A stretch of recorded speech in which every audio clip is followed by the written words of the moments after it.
네, 오늘은 마지막을 기다리는 성도라는 제목으로 함께 은혜 나누겠습니다. 성경은 창조도 말하고 종말도 말합니다. 태초에 하나님이 천지를 창조하시니라. 창세기의 시작으로부터 요한계시록의 이 종말을 끝으로 주님께서 모든 것을 주관하심을 드러내십니다. 창세기 2장에서는 흙으로 사람을 빚어 창조하셨는데 3장에서는 흙으로 왔으니 흙으로 돌아가라 하십니다. 세상도 시작과 끝이 있고 사람도 시작과 끝이 있고 결국 나도 여러분도 시작과 끝이 있습니다. 자, 질문을 하나 드립니다. 주님은 천지 창조와 세계 종말 어느 쪽에다가 더 비중을 두시는 것 같습니까? 무엇을 더 저와 여러분에게 강조해서 전달하고 싶어 하실 것 같습니까? 창세기 전체가 50장인데 그 중에서 천지 창조를 말하고 있는 부분이 몇 장에 속할까요? 1장 한 장밖에 없습니다.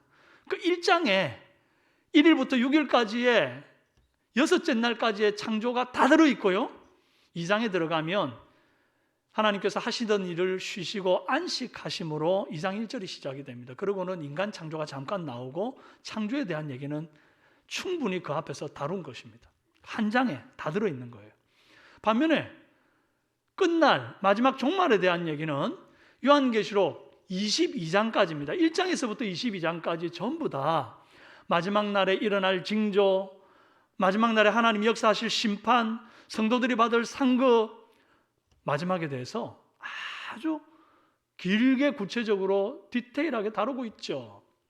그것뿐만 아니라 구약에 이제 여러 선지자들을 통해서 마지막 날에 대해서 또 중간중간 또 설명하는 게 에스겔서에도 나오고 다니엘서에도 나오고 요엘서에도 나와서 마지막에 대한 예언이 있어요. 자, 이 정도 얘기했으니까 여러분 답을 맞추셔야죠. 어렵지 않죠? 어느 쪽에 더 비중 두시는 것 같습니까? 시작입니까? 끝입니까? 그죠, 끝이죠. 이럴 때 시작이라고 말하는 분은 잘 돌봐 드리면 좋겠습니다, 우리가. 성경은 아예 대놓고 전도서 7장 2절에 이렇게 말씀합니다. 초상집에 가는 것이 잔치집 가는 것보다 나으니 모든 자들의 끝이 이와 같이 됨이라. 산자는 이것을 마음에 둘지니라. 이것이 뭐죠? 초상집에 가는 것, 끝날에 마음을 둘지어다, 그 말이에요. 생일, 잔치집, 이런 데 가는 것보다. 제가 한 이틀 전에 월드메럴이라고 하는 그 세계 인구 변화를 실시간으로 보여주는 사이트에 한번 들어가 보니까 세계 인구가 80억이 넘었대요. 알고 계셨습니까, 혹시? 제가 청년 시절만 해도, 20대 청년 시절만 해도 70억 인구라는 말을 했는데 한 20, 30년 지나면서 10억의 인구가 더 는 거죠. 하루 동안 세계 인구가 몇 명 출생하는지, 한 해 동안 세계 인구가 몇 명 출생하신지 아세요? 올 한 해만 1억 2천만 명이 출생했습니다. 사망자 수는요, 딱 그 절반인데 6천만 명이 사망했대요. 그럼 세계 인구, 하루에 출생하는 인구 몇 명일 것 같습니까? 25만 6천 명이 세계에서 하루 동안 출생하는 인구입니다. 그러면 하루 동안 죽는 사람의 수는 어느 정도 될까요? 딱 그 절반이 되는 128만 명, 12만 8천 명, 죄송합니다. 12만 8천 명이 되더라는 거예요. 제가 왜 이야기를 하나요? 언젠가 오늘 세계 사망자 수의 내 죽음이 플러스 1 될 거라는 얘기하는 겁니다. 여러분, 언제 우리가 이 마지막 죽음을 만나게 될까요? 누구도 예측할 수 없지 않습니까? 여러분, 죽음을 준비해야 한다면 언제 준비할 수 있을까요? 내일 준비합니까? 내일이 내 것입니까? 오늘 저녁에 편안하게 내가 잠을 침대에서 잤을지라도 내일 아침에 멀쩡하게 눈 뜰 수 있다고 장담할 수 있는 사람이 우리 가운데 누가 있습니까? 아무도 없습니다. 그러므로 마지막 날, 죽음, 끝날, 이건 언제 준비하는 거예요? 오늘, 지금 준비하는 겁니다. 산부인과, 산후조리원, 이 역세권에 보통 있습니다. 뭐 교통이 편리하고 그 산모들이 급할 때 바로바로 갈 수 있는 곳으로 역세권에 이제 주로 위치하고 있어요. 교통 좋은 곳. 그런데 이제 주로 장례식장은 어디에 위치하나요? 여러분 장례식장 많이 돌아다녀 보셔서 아시겠지만 주로 큰 병원 응급실 옆 건물 지하 아니면 뭐 그 주차장 뒤쪽 쓰레기 분리수거장 근처 이런 곳에 장례식장들이 주로 있습니다. 무엇보다 화장터는 주거지에서 굉장히 멀리 떨어져 있죠. 가급적 눈에 안 띄게 합니다. 대구에 성도들이 소천하게 되면 뭐 일반인들도 그렇고 주로 어디로 가느냐 보니까 명복공원으로 모이더라고요. 여러분 명복공원 바로 옆에 대구 구치소가 있습니다. 사람들이 다 가기 꺼리는 곳에 인생의 마지막을 장식하는 곳이 있더라는 거예요. 자, 위치만 봐도 산부인과, 산후조리원, 장례식장 위치만 딱 봐도 사람들이 어디에 더 마음을 두고 있는지, 어디에 더 관심이 있는지 딱 판가름 나잖아요. 출생과 죽음, 시작과 끝 어느 쪽에 마음을 두고 있습니까? 대부분 출생, 그 시작에 마음을 두고 있더라는 거. 하나님 말씀하고는 다르게. 세상 사람들은 죽음을 불편한 단어로 여기고 최대한 멀리 두려고 합니다. 주님의 심판, 마지막 날의 종말 이런 단어들이 굉장히 불편한 거예요. 그리고 내가 죽는 내 인생의 종말 그것도 굉장히 불편한 얘기니까 다 뒤로 미뤄요. 기껏해야 우리가 준비한다는 것이 실비보험, 뭐 생명보험, 그다음에 그 상조에다가 가입해가지고 따박따박 계좌 빠져나가게 하는 거 그 정도가 끝날 준비의 이제 대부분인 거죠.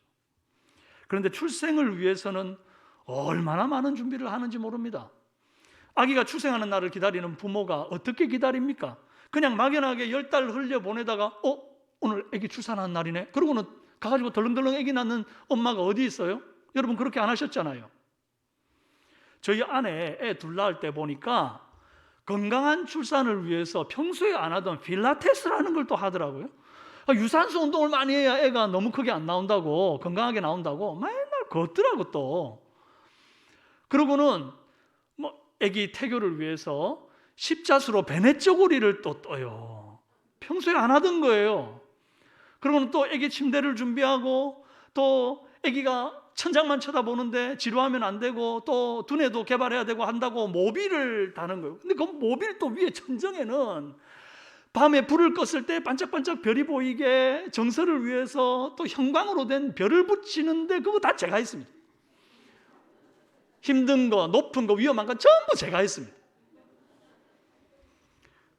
그게 끝이 아니죠. 산후조리원 예약하고 그 다음에 애기 배붙들고 안수기도 해달라는 거예요. 우리가 새벽기도 갈 때 배붙들고 기도하고 저녁에 퇴근할 때 또 배붙들고 기도하고 분유, 기저귀, 물티슈, 유모차 하나에서부터 열까지 다 준비해놓고 출산을 맞이합니다. 출산 준비, 즉 시작에는 이렇게 공을 들이는데 끝날 마지막은 어떻게 준비하고 계십니까? 오늘 본문 말씀에도 하나님이 다니엘에게 환상을 보여주시면서 하시는 말씀이 시작에 관하여가 아니라 끝날에 관하여 말씀을 하십니다. 두 천사가 나타나서 서로 질문과 대답을 해요. 그것을 보면서 들으면서 다니엘에게 뭔가 깨닫게 하시고자 하시는 의도가 있었습니다. 나누는 질문과 대답을 잘 보면요 6절에 이럽니다. 이 놀라운 일의 끝이 어디까지냐 하더라. 7절에 그렇게 되면 이 모든 일이 다 끝나리라. 8절 내 주여 이 모든 일의 결국이 어떠하겠나이까. 13절 끝날에는 내 몫을 누릴 것이라. 뭐 얘기하고 있는 겁니까 지금? 끝 얘기하고 있죠. 끝날. 그죠? 다 끝날 얘기 아닙니까? 그리고 그 끝을 뭐 하라고 다니엘에게 말하는가 보니까 기다리라 그럽니다. 12절에 기다려서 13절에 너는 가서 마지막을 기다리라. 끝이 있다는 것도 그러면 알겠고요. 그 끝을 기다려야겠다는 것도 알겠습니다. 그러면 어떻게 기다려야 되죠? 오늘 저와 여러분은 마치 산일을 기다리고 있는 산모가 그 아기의 출산을 위해 미리 준비해 놓고 기다리는 것처럼 성도가 마지막 날, 종말의 날을, 끝날을 무엇을 어떻게 준비하며 기다려야 할지 함께 나누기를 원하는 거예요. 주님은 다니엘에게 이 세상 나라들이 어떻게 성장해서 어떻게 패권 다툼을 하다가 어떻게 멸망하는지를 다니엘서 7장부터 12장까지 환상으로 쫙 보여줬습니다. 새벽 묵상으로 홈페이지에 올려놓은 거 여러분 조금만 관심 있어서 클릭해 보시면 거기에 세상 나라들이 막 흥망성쇠를 거듭하면서 서로 물고 뜯고 죽고 죽이면서 그렇게 막 싸우고 전쟁하는 그런 역사들이 펼쳐지는 것을 알게 돼요. 그 중에서도 제일 독한 왕 안티오쿠스 4세 에피파네스라는 사람이 특별히 한 짓이 참 심각한데, 이 사람이 북방왕으로 보고 남방왕 이집트의 이제 공격을 자주 해요. 그런데 내려가는 길목에 이스라엘이 있어가지고 그냥 왔다 갔다 하면 될 텐데 절대 그러지 않는 겁니다. 여기 날이 내려갔다가 이 정복전쟁을 성공을 못하니까 올라오는 길에 이스라엘을 얼마나 학대하고 괴롭히고 성전을 더럽히고 가증한 것을 제단에 세우고 말이죠, 성도들을 핍박하고 죽이는 짓을 하는 거예요. 세상 나라의 흥망성쇠에 성도의 소망이 있습니까? 없습니까? 없어요. 어디에 소망이 있죠? 어떤 나라가 새롭게 설 때에 소망이 있는 것이 아니라 이 모든 세상 나라가 끝나고 우리 하나님 나라가 임할 때 거기에 참 평안과 안식이 있는 겁니다. 그 나라에 소망이 있고 그 나라의 주인이신 우리 예수 그리스도가 오직 열방의 유일한 소망이 되는 줄로 믿습니다. 주님이 이 세상 종말 마지막 때 일어날 일들을 다니엘에게 쫙 보여주신 이후에 앞으로 그 본 것을 어떻게 다루어야 될지를 오늘 말씀에서 설명해 주고 있어요. 네가 지금 본 게 많아. 그런데 네가 이 본 걸 어떻게 다루어야 할지 지금 설명해 줄게. 그러면서 마지막 장에다가 이걸 담아 놓은 거예요.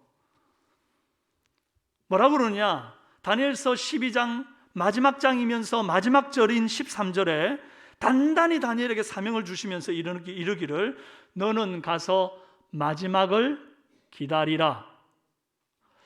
아니 여러분, 계시를 보고 알았으니까 이제 왕에게 가가지고 앞으로 되어질 미래를 막 소상히 알려주고, 페르시아 왕이요, 조금 있으면 그리스 헬라가 올라올 텐데 단단히 대비하십시오. 까딱 잘못하면 집어삼킵니다. 막 이러면서 대책을 세우게 하시든지, 아니면 마을 사람들 한 사람 한 사람 붙들고 그들에게 주님이 보여주신 이 계시의 이 환상들을 다 가르치면서 말이죠, 어떻게든지 믿음 안에 붙어 있도록 공동체를 형성하고 교회를 세우라, 이리 말씀하시는 게 아니라 너는 가서 기다리라. 야, 이 기다리는 거 이거 너무 쉬운 거 아닙니까? 어떻게 보면. 그런데요, 또 이게 다른 측면으로 보면 이게 굉장히 기다리는 것이 쉬운 일이 아닙니다. 왜 그러냐 하니까 마지막 이 끝날까지 기다리지 못하도록 변절하도록 마귀가 우리를 유혹하기 때문에, 마귀가 우리를 공격하기 때문이에요. 마지막까지 기다리라 한 이 사명자의 이 길을 완수하지 못하도록 온갖 수단과 방법을 다 기울이는 것이 이 세상의 마귀가 하는 짓입니다. 여러분, 저와 여러분은 마지막까지 기다리라 한 이 주님의 말씀 붙들고 세상 유혹에 넘어지지 않고 끝까지 정말 이 사명 완수하기를 바랍니다. 자, 그러면 마지막을 기다리는 성도는 첫째로 가려진 예언을 억지로 해석하려는 유혹을 이겨야 합니다. 함께 읽어봅시다. 시작. 가려진 예언을 억지로 해석하려는 유혹을 이겨야 한다. 환상 중에 들은 마지막 날에 대한 예언 가운데 다니엘이 듣고도 이해하지 못한 대목이 있었어요. 7절에 있는 말씀인데, 반드시 한때, 두때, 반때를 지나서 성도의 권세가 다 깨어지기까지니 그렇게 되면 이 모든 일이 다 끝날이라. 아니, 분명 세상 끝날에 대한 말씀인 거는 대충 느낌이 왔어요. 그런데 한때, 두때, 반때, 이게 도대체 무슨 날을 말하는 건가 궁금한 겁니다. 이걸 문자적으로 해석하는 이들은 한때를 1년으로 봐가지고 1년, 2년, 반년 합치면 3년 6개월 이렇게 되잖아요. 그래서 어떤 사람은 3년 6개월 뒤에 종말이 올 것이다, 이 말도 안 되는 소리를 하는 사람, 이건 아이가 들을 가치도 없는 얘기고요. 그래서 사람들이 뭐라 그러냐 하니까 언젠지 모르지만 여러 가지 세대와 세월이 흐르고 난 다음에 마지막에 주님 오시기 직전 3년 6개월 동안 거짓 선지자들이 일어나가지고 성도들을 몹시 괴롭히는 날이 있다. 그게 바로 한때 두때 반때로 표현된 3년 6개월이다. 그 기간이 지나고 나면 주님 온다. 이렇게 말하는 게 문자적 해석입니다. 그런데 어떤 이들은 또 이것을 문자적으로 해석하는 것이 옳지 않다. 문자적으로 해석할 것 같으면 1년, 2년, 반년이라고 말하면 더 정확한데 왜 그렇게 말하지 않고 한때 두때 반때 이렇게 이제 상징적인 의미로 이걸 쓴 거다 이거. 그렇게 말합니다. 어떤 상징인가? 한 시대, 한 어떤 세대, 뭐 이런 느낌인 거죠. 한 시기, 한 시대. 그때가 지나고 나면 주님이 오실 거야. 그래가지고 주님 오실 줄 알고 기다렸는데 안 오는 거예요. 그래서 기다렸던 한 그 시대보다 더 2배 되는 시대를 기다린 겁니다. 2때. 아까는 한 때인데 이제는 2때 더 오래 기다려서 이제는 오겠지 했는데 안 오는 거예요. 지금 우리가 다 그런 시기를 살고 있잖아요. 주님 오실 줄 알았는데 아직도 안 오고 언제 오시려나 그러다가 믿음 버리고 세상 유혹에 빠져가지고 아이고 주님 안 오시는데 괜히 교회에서 온다 그래가지고 사람 긴장하게 만든다면서 세상으로 떠나는 사람들도 있지 않습니까? 그렇게 마음 놓고 있을 때 갑자기 반때 주님이 덜컥 우리 가운데 오실 수 있다는 거예요. 이게 상징적으로 해석하는 겁니다. 자, 다니엘이 이걸 지금 들었을 때 한때 두때 반때 지나서 성도들이 다 성도의 권세가 깨어지기까지, 이게 언젠지는 정확하지 않은데 성도들이 몹시 권세가 깨어질 때까지니까 엄청 힘든 시기를 지나고 나서야 주님이 온다는 것은 분명한데 이게 정확하게 깨달아지지가 않아서 다니엘이 하나님께 물어요. 제차 8절에 이렇게 묻습니다. 어느 때에 이런 내가 듣고도 깨닫지 못한지라 내 주여 이 모든 일의 결국이 어떠하겠나이까? 다시 질문했으니까 명쾌하게 대답해 주면 좋겠는데 주님이 뭐한 답을 줍니다. 10절에 악한 자는 깨닫지 못하되 오직 지혜 있는 자는 깨달으리라. 뭐 이런 대답이 다 있습니다. 이해가 더 안 됩니다. 이상해요. 왜 대답을 안 주실까? 그런데 가만 보니까 예수님도 이렇게 하셨더래요. 여러분, 제자들이 예수님께 질문하죠. 언제 마지막 때가 오겠느냐고, 어느 때 이런 일이 있겠사오며 또 주의 임하심과 세상 끝에는 무슨 징조가 있겠습니까? 물었더니 그때 예수님이 하시는 대답이 난리와 난리 소문이 있겠고 민족이 민족을 나라가 나라를 이렇게 대적하며 일어나겠고 처처의 기근과 지진이 있으리니 이것이 재난의 시작이라 그러면서 마지막 날에 징조를 말씀해 줬습니다. 그런데 진짜 중요한 징조 말고 언제 그러면 주님 오시는가에 대한 설명에는 사도행전 1장 7절에서 이렇게 말하죠. 가라사대 때와 기한은 아버지께서 자기의 권한에 두셨으니 너희의 알 바 아니요. 그렇게 일축을 해버립니다. 성도는요 진리를 알고 또 진리를 이해하고 진리를 행하는 사람입니다. 그런데 모든 진리를 다 듣고 깨달아서 이해하게 되는 것은 아니더라는 거예요. 다니엘도 보니까 지금 이해를 못하고 깨닫지를 못하는 부분이 있지 않습니까? 마지막 날에 대한 부분은 누구에게도 말씀하지 않았습니다. 다니엘에게도 말씀하지 않았을 뿐 아니라 12 사도들한테도 너희 알 바 아니다. 이건 하나님이 주관하시는 일이야. 그렇게 분명히 못 박으셨어요. 자, 그러면 주님이 이렇게 덮어뒀는데 이 덮어둔 것에 대해서 우리는 어떤 태도를 취해야 됩니까?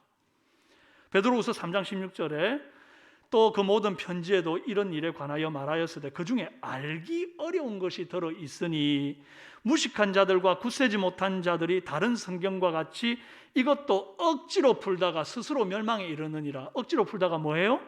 스스로 멸망에 이른대요. 여러분, 들어도 깨닫지 못하는 부분이 있을 때 이걸 억지로 풀려고 하다가 오히려 멸망에 이르는 수가 있다. 이단, 사이비에 빠져가지고 잘못되는 수 있다. 그 말인 겁니다. 여러분, 제발 얄궂은 비유풀이 같은데 이런 데 기웃거리지 마십시오. 제가 지난주에 한날 퇴근하고 월광 수변공원 아시죠? 그 둘레길을 쫙 걷는데 대구 왜 이래 좋습니까? 막 그렇게 아름다운 곳들이 있어가지고 제가 걷기가 너무 좋고 걸으면서 기도도 하고 찬송도 듣고 막 이러면서 이제 걷는데, 산책하다가 무료 성경신학원이라고 하는 팻말을 걸어놓고 거기에 한 권사님 같은 두 분이 막 무료 성경신학원을 홍보하고 있는 거예요. 신천지가 또 시작하고 있는 거죠. 세상에 아무리 공짜가 좋아도 무료 성경신학원, 이건 독약을 마시는 겁니다. 그런데 기웃거리면 진리를 발견하는 게 아니라 멸망으로 가는 길을 발견하는 거예요. 마침 이제 지난 주간 우리 교회 성경연구원이 종강했습니다. 여러분, 우리 교회 성경연구원 무료입니다.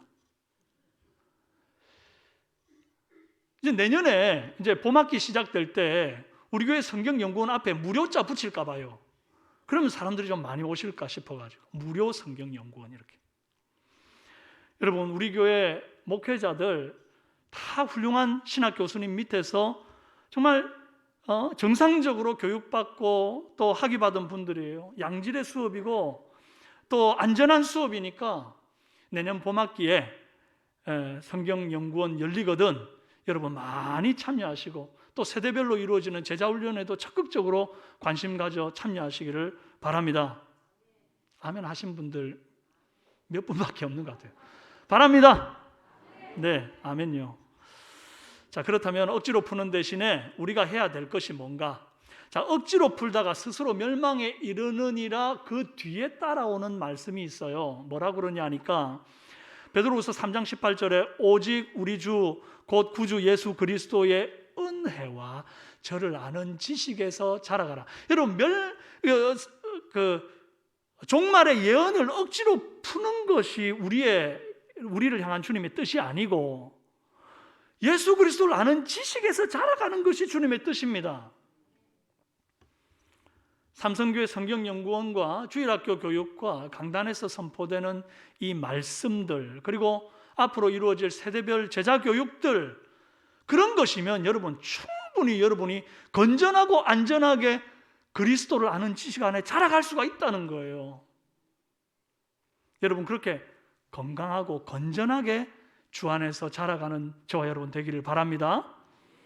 마지막을 기다리는 성도는 둘째로 아는 것을 아는 척하고 싶은 유혹을 이겨야 됩니다. 여러분, 만약에 여러분 집 TV에 내일 뉴스가 나온다고 생각해 보세요. 여러분, 요즘 이제 카타르 월드컵이 시작됐잖아요. 우리나라가 우루과이하고 지금 무승부 한 경기 이제 했습니다. 앞으로 남은 경기들이 많이 있어요. 그런데 갑자기 여러분 TV에 내일 뉴스가 나오면서 아직 하지도 않은 경기들에 대한 결과가 막 보여지는 겁니다. 대한민국 국가대표 선수들이 막 16강, 8강, 4강 막 결승전에 가더니 월드컵 우승을 했다는 뉴스가 나왔어요. 아무도 몰라요. 여러분만 알아요. 얼마나 입이 근질근질하겠습니까? 이거 말해주고 싶어가지고. 지금 다니엘이 딱 이런 상황입니다. 주님은 다니엘에게 내일의 뉴스를 환하게 보여줬습니다. 팔레스타인을 중심으로 이루어지는 3파전, 세계 3파전이에요. 페르시아와 그리스 헬라와 저기 남방 이집트 왕들이 막 첨예한 전쟁을 하고 그 가운데 세력을 잡는 이가 있고 잃는 이가 있고 막 이런 것들을 내일 뉴스를 통해 들은 거예요. 그런데 주님은 다니엘에게 실컷 예언 보여주신 이후에 뭐라 그러냐니까 4절에 마지막 때까지 이 말을 간수하고 이 글을 봉함하라. 9절에도 이 말은 마지막 때까지 간수하고 봉함할 것임이라. 그러는 거예요. 말해라는 거예요, 말라는 거예요? 말하지 말라는 거예요. 보여주라는 거예요, 보여주지 말라는 거예요? 보여주지 말라는 거예요. 아니, 핫이슈를 보고 들었는데 말을 하면 안 되는 겁니다. 보고 들은 것을 잊어버릴까 봐 막 다니엘이 기록을 했어요. 그래서 지금 우리가 다니엘서를 보고 있는 거기는 한데 그 당시에는 이걸 보여주라 마라? 보여주지 마라, 봉함해라. 마지막 때까지 간수만 하고 있다. 얼마나 힘들었어요. 여러분, 그거 아시죠? 모르는데 아는 척하는 것보다 아는데 모르는 척하는 게 더 힘듭니다. 임금님기는 당나귀기라는 사실을 아는 사람은 임금님 모자 만드는 그 모자 장인밖에 없었거든요. 이 사람이 자기 혼자 그 사실을 아니까 이거를 말을 못하면 속병이 들어가지고 죽을 것 같은 거예요. 그래가지고 이 사람이 죽기 전에 이 대나무 숲에 가가지고 임금님께는 달라기기 한마디 하고 죽잖아요. 얼마나 자기 혼자 아는 것이 힘들었으면, 아는 걸 안다고 말 못하는 게 얼마나 고통스러웠으면. 최근 무슨 드라마 보니까 어떤 사람이 과거로 가는 거예요. 그러니까 과거에 사는데 앞으로 일어날 일들을 다 알고 있는 거죠. 그래서 카일기 폭발 사건이 있는 그날에 공항에 전화해가지고 테러범이 비행기 탈 텐데 그 조심해야 된다면서, 그래가지고 죽을 사람을 살리더라고요. 또 분당이 아직 금싸라기 땅이 되기 전에 아주 그냥 사람들이 그 땅을 아주 그냥 그 싸게 이렇게 헐값으로 이렇게 생각하고 있는 그 땅을 막 사들여가지고는 20년 뒤에 이 사람이 200억 자산의 거부가 되는 거예요. 그리고 누가 대통령이 될 줄을 이미 알고 있어가지고 그 대통령이 아직 세를 얻기 전에 그에게 막 후원하고 막 베풀어가지고 그 대통령이 당선되었을 때 엄청나게 이제 권력이나 경제적인 부를 축적하게 되는 뭐 그런 상황을 보게 되더라고요. 여러분, 남들은 아무도 모르는데 나 혼자 어떤 미래를 알고 있다는 것은, 이 정보를 안다는 것은 얼마나 큰 힘이고 능력이겠습니까? 그런데 이 힘을 지금 다니엘이 갖고 있는 거예요. 다 봤거든요. 얼마나 입이 건질거리겠습니까? 야, 내가 뭘 본지 알아. 너네들 알면 깜짝 놀랄걸. 지금 이 페르시아가 계속 이 땅을 지배할 것 같지? 천만의 말씀이야. 조금 있으면 그리스 헬라가 이 땅을 집어삼킬 거야. 야, 우리 여기 있다가는 또 그리스 헬라한테 짓밟힌다. 우리 다른 나라로 망명 가자. 그럴 수도 있는 거고, 아니면 야, 출세하고 싶지? 지금이라도 너네 애들 헬라어 학원 보내. 저기 헬라에 있는 좀 괜찮은 싼 땅 좀 미리 사둬. 그럼 나중에 그거 완전 크게 이제 비싼 값에 내가 이제 얻을 수 있을까? 이런 생각들 할 수 있는 거거든요. 이렇게 그렇게 알고 있는 것을 뭔가 좀 표현하고 싶은 그런 마음이 있을 수 있는데, 다니엘은 마지막 될 때까지 다 알면서 모르는 척, 다 들어놓고 못 들은 척, 보고도 못 본 척 하는 겁니다. 다니엘서 7장 28절에 그 말이 이에 그친지라 나 다니엘은 중심에 번민하였으며 내 얼굴빛이 변하였으나 내가 이 일을 어디에 간직해요? 마음에 간직했다. 말하고 돌아다닌 거예요? 막 보여주고 돌아다녔나요? 아닙니다. 마음에 간직하였느니라. 침묵을 지키고 마음에 간직하는 거예요. 여러분, 아는 것을 안다고 말하고 싶은 유혹, 이걸 이겨야 됩니다. 오늘날 우리가 뭐 다니엘이 받은 것 같이 놀라운 환상을 보고 뭐 하나님의 위대한 계시, 성경을 능가하는 새로운 계시를 받을 일은 없어요. 그래서 저와 여러분이 뭐 주님이 주시는 새로운 계시의 말을 봉함하고 그럴 일은 없는데, 다니엘과 비슷한 것 하나는 있습니다. 그게 뭔가 아는 것을 아는 척하고 싶은 유혹, 이것은 우리도 때때로 받는다는 거예요. 여러분이 좀 더 성경을 많이 알고 있고 남들보다 더 나은 교육을 받았고 남들보다 더 열심히 기도하다가 또 더 깊이 기도하다가 기도의 깊은 세계를 맛보고 남들보다 더 많은 은사를 받았다고 한다면, 아직 미성숙하고 어리고 여전히 세상에 한 발 들여닫고 갈팡질팡하는 성도들한테 마치 여러분들이 경험한 것들을 자랑이라도 하듯 막 이렇게 쏟아내놓으면 그게 덕이 되겠습니까? 실이 되겠습니까? 그건 절대 덕될 일이 아닙니다. 오히려 내 자랑이고 내 의를 드러내는 것뿐입니다. 여러분, 여기 지금 성가대들이 이렇게 있잖아요. 이제 우리 찬양대가 있잖아요.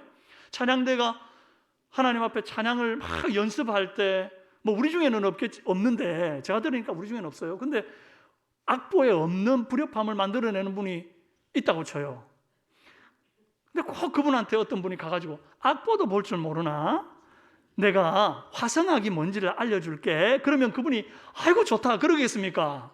시험 들어가지고 앞으로 성가대 안 나오죠. 내가 아는 것을 안다고 말하는 것이 다 덕이 되는 게 아니라니까요. 어떨 때는 알고도 모른 척하는 거, 그게 공동체를 세우고 덕을 세우고 한 영혼을 세우기도 한다는 것입니다. 여러분, 아는 것이라도 모른 척하는 더 어려운 경지로 들어가는 저와 여러분이 되기를 바랍니다. 내가 꽂으면서도 못 꾼 척, 봤으면서도 못 본 척, 들었으면서 못 들은 척 하는, 그리고 어디에 간직해요? 내 마음에 간직하고 기도의 자리로 나아가는 성숙한 우리 삼성의 성도들이 되기를 바랍니다. 마지막을 기다리는 성도는 셋째로 이쯤에서 포기하려는 유혹을 이겨야 됩니다. 뭐라고요? 이쯤에서 포기하려는 유혹을 이겨야 된다고요. 10절에 보니까 마지막 날에는 많은 사람이 연단을 받는데요, 연단이라는 것이 이 칼을 풀무불에 집어넣고 망치로 막 두드리는 걸 연단이라 그래요. 그렇게 단련할 때에 이게 물걷던 쇠가 아주 단단해지고 전쟁터에서 부러지지 않고 생명을 지키는 칼이 되는 거거든요. 그러니까 성도가 연단받는다는 것은 수없이 많은 고난을 통해서 내가 더 단단해지고 내 안에 있는 불순물이 빠져서 거룩하고 정결하게 되는 거예요. 오늘 말씀에 희게 되고 정결케 되는 것, 바로 그것입니다. 고난을 통해 그렇게 되는 거거든요. 그러면 성도의 연단이 언제까지 이어질 건가? 참 궁금하지 않습니까? 여러분, 연단이 아무리 나를 위한 것이긴 하지만 이게 너무 길면 고되잖아요. 연단이 언제까지냐? 11절 말씀에 매일 드리는 제사를 폐하며 멸망하게 할 가증한 것을 세울 때부터 1290일을 지낼 것이라 이렇게 말합니다. 여러분, 성도들이 매일 드리는 제사를 폐하게 되는, 이게 뭐죠? 예배를 못 드리게 하는 고난이 온다는 겁니다. 성도들이 그런 핍박이 온다는 거예요. 그런 핍박의 날들이 하루 이틀이 아니라 1000일이 넘는 1290일이라 그러는데, 여러분, 이 날짜에 집중할 필요는 없어요. 어쨌든 너무 긴 시간들을 우리가 고난을 받게 될 겁니다. 세상 끝날에 마음대로 예배드리지 못하는 고통의 날이 와요. 그런데 이 고통이, 이 연단이 언제까지 우리가 잘 참고 견뎌내야 되는가 하니까 12절에 기다려서 1335일까지 이르는 그 사람은 뭐가 있어요? 복이 있대요. 기다려서 1335일, 여러분 1290일에다가 더하기 며칠을 해야 1335일이 되죠? 45일을 더하면 1335일이 됩니다. 그러니까 1290일이 뭔가, 1335일이 무언가, 그걸 막 또 억지로 해석하려고 할 필요가 없어요. 중요한 건 뭐냐? 1290일에다가 그날까지 잘 참았어도 그것 참았다고 복 받는 게 아니라 어디까지? 45일을 더해가지고 1330일까지만 더 참으면 복을 받는다는 겁니다. 이게 뭐죠? 비유로 하자면 이래요. 달리기 경주에 비유하면 1335m 달리기 가운데 이제 내가 얼만큼 뛰었냐? 1290m를 뛴 거예요. 몇 미터 남았냐? 45m 남았어요. 근데 그만큼 밖에 안 남았, 이제 눈앞에 결승점이 보이는데 힘들다고 포기해버려요. 면류관 받겠습니까? 못 받겠습니까? 못 받는다는 거예요. 주님이 지금 하고 싶은 말씀이 뭔가 하니까, 너희들 고난이 올 거야. 그런데 그 고난이 아주 길게 느껴질 거야. 1000일이 넘는다니까? 이러면서 1290일 길게 느껴지는 고난이 오겠지만, 아, 이제 진짜 힘들다, 그만하고 싶다 할 때 그만두면 안 돼. 45일밖에 안 남았거든. 그것만 견디면 이제 네가 영광의 면류관을 받을 거야. 조금만 견뎌, 이 얘기하는 거예요. 무슨 말인지 아시겠습니까?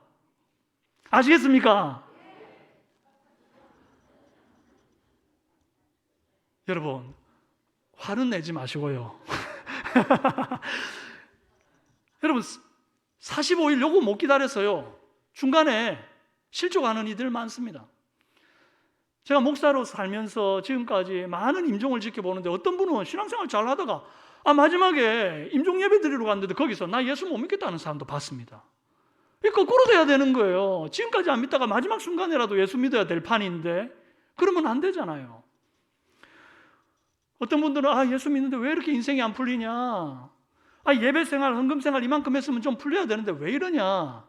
절에 가니까 뭐 108 그 배를 하니까 뭐 잘 됐다는 얘기가 있던데 나 그거 갈란다 그러면서 갑자기 다 내려놓고 절에 가는 사람도 봤습니다. 또 절에 갔는데 또 안 된다고 또 다른 데 가는 사람도 봤고요. 조금만 참으면 좋은 날 볼 건데, 여러분, 우리가 지금 뒤에 영원히 끝나지 않을 고난이 있을 것처럼 우리는 생각을 하는 거예요. 그런데 주님은 뭐라 그래요? 아니다, 너 지금 많이 달려왔고 이제 남은 45일밖에 안 남았다. 그것만 참으면 네가 이제 복을 볼 거야. 주님 우리에게 지금 그리 말씀하고 있다니까요. 신앙생활 단거리 아니잖아요. 마라톤입니다. 42.195km.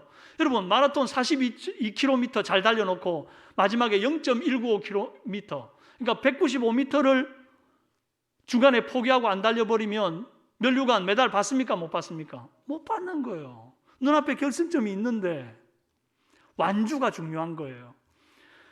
초반 스타트 아무리 빨라도 중반 대시 아무리 힘 있어도 끝까지 완주 못하면 꽝입니다. 불신 가정을 위해서 기도해 오신 분들 계시죠? 벌써 그것이 10년이 지나고 20년이 지났는데도 아직도 응답이 되지 않고 교회 한번 가자는 소리 하면 불어름부터 떨어지는 남편 혹은 아내 혹은 자식들이 있지요. 아이고, 지금까지 기다려온 시간들 너무 길다, 이제 포기할란다 하시면 안 됩니다. 많이 달려왔는데 이제 조금 남았어요. 조금만 참으십시오. 그러면 주님이 약속하신 대로 너와 내 집이 구원을 얻으리라 말씀대로 될 줄로 믿습니다. 너무 아픈데 그동안 오랫동안 병상에 들어 누워 있었고 주님의 회복을 기다렸지만 몸은 더 쇠하기만 하는데 이제 포기해버릴까? 아닙니다. 이제 얼마 안 남았대요. 조금만 더 주님 붙들고 하나님 앞에 매달려 기도해 보자는 거예요. 그럴 때 우리 주님의 치유와 회복의 손이 올 거예요. 할렐루야. 자녀를 위해 기도해 온 시간이 수년이 지났는데 여전히 변화가 없고 성장도 없습니까? 포기하지 마십시오. 이제 조금 남았습니다. 조금만 참고 끝까지 레이스를 달리면 그 결승점에서 우리 주님이 두 팔 벌리고 저와 여러분을 기다리고 있다가 탁 안아서는 눈에 눈물을 탁 닦아줍니다. 마지막 결승점에 한 발자국 앞에서 멈춰도 안 되는 거예요. 테이프를 끊고 들어와야죠. 이제 다 된 겁니다. 다 된 거예요, 여러분.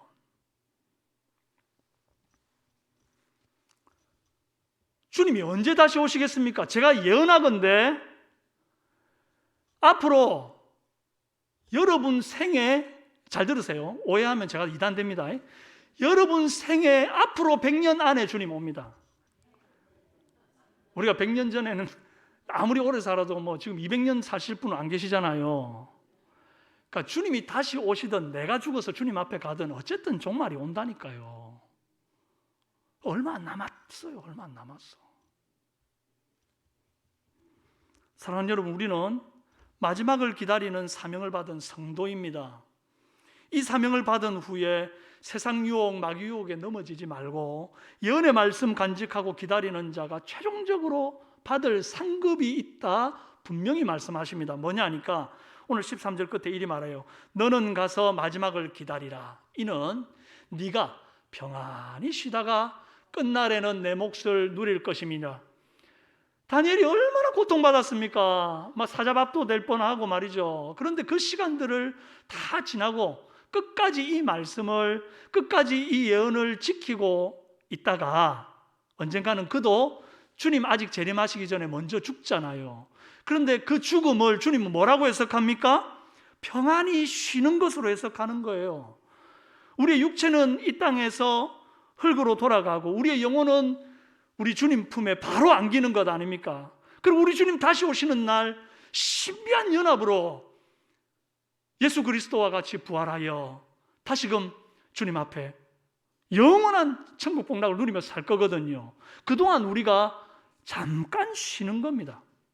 그렇게 평안히 쉬다가 끝날에는 내 몫을 누릴 것임이라. 다니엘이 누릴 몫이 뭐죠? 지혜 있는 자는 궁창의 별과 같이 빛날 것이요, 궁창의 빛과 같이 빛날 것이요, 많은 사람을 옳은 대로 돌아오게 한 자는 별과 같이 영원토록 빛나리라. 우리가 참 좋아하는 말씀 아니에요? 이거 다니엘이 주신 말씀이거든요. 궁창의 빛같이 하늘의 별같이 영원토록 빛나게 하시는 하나님의 영광과 존귀한 상급, 이게 우리 몫입니다. 끝까지 유혹에 넘어지지 않고 세상과 타협하지 않고 주님 주신 예언의 말씀을 지키는 자가, 끝까지 기다리는 자가 받는 상급이에요. 할렐루야. 가려진 예언 억지로 해석하려는 유혹 뿌리치고, 아는 것 아는 척하고 싶은 유혹도 내려놓고, 이쯤에서 포기하려는 유혹도 이겨내서 마지막을 기다리라 하신 사명 완수하고 자기 몫의 상급 다 받아 누리는 저와 여러분 되시기를 주님의 이름으로 축원합니다.